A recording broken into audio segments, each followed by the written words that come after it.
Ooh, hold on. There we go. Much clearer.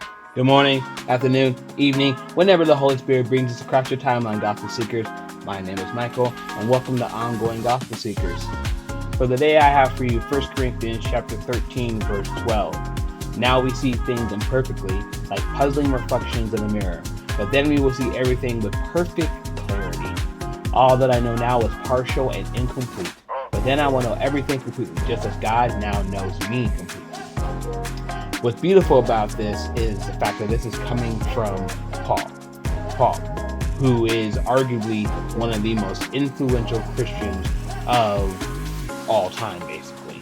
He wrote about 60%, if I remember correctly, of the New Testament. And as a modern day believer, unless you're a Messianic Jew, I know we don't track, our spiritual families the way we do like rich families. But if we were to do that, I can almost guarantee you all of us as modern day Christians can probably attribute our salvation back to Paul, because he went out and preached the gospel to the Gentiles in a way that impacted the entire world. So for Paul to be willing to say that he does not know it all is wild, because when you think about how, in terms of the early days of the church, Paul, Peter, John, they basically were it. They basically were the mouthpieces of the early church. And so for Paul to admit to the Corinthians, who were struggling themselves, that he doesn't know everything, that's just humble. I think about all the people who don't believe in God, and some of them generally don't believe in God because they came across a preacher or a pastor who acted like they know everything, and they were afraid or unwilling to admit that there were some things they just did not know. There's a reason why the Bible calls it the mystery of God. We don't know everything. While God has revealed quite a bit, at the same time, he has not revealed everything to us. And in my opinion, those preachers who want to act like they know everything, they must not be reading the same Bible, because my Bible says all have sinned. And there's nothing different between me and an unbeliever besides the fact that I'm a sinner saved by grace. But God has not revealed everything to us simply for the fact that we are still finite and imperfect. But one day when we reach heaven, we will be perfect and we will be infinite, and at that point it will all make sense.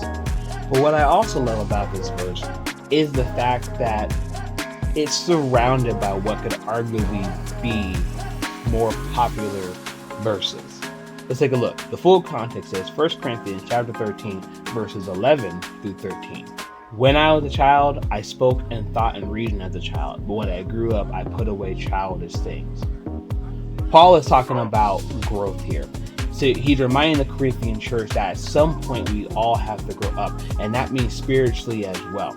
There are things we do and say that maybe a Christian struggles with, but a senior, more mature Christian shouldn't. And to honestly put it in perspective, Reed Choi, I talked about him in one of my other videos recently. He has a great video about this. It's hilarious that contrasts a baby Christian versus a more mature Christian, and you should definitely go check it out. Verse 12, now we see things imperfectly, like puzzling reflections in a mirror, but then we will see everything with perfect clarity. All that I know now is partial and incomplete, but then I will know everything completely, just as God knows me completely. So this feeds into the last verse now, that yeah, he's an adult and he's a mature Christian, but he still doesn't know it all.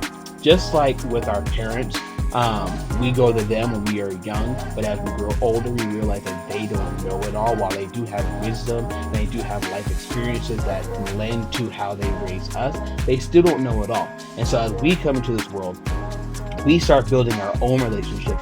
We start building our own connections. We start having our own understanding and getting our own life experiences that lead to our wisdom. And at the end of the day, there's still portions of it that we don't understand. While we have grown, we are no longer a child and we are an adult and we are living this life, we still don't see everything clearly. And so what Paul is using here from the last verse to the next verse is showing that yes, you will grow and you will mature, but understand that there's still going to be things we may not understand.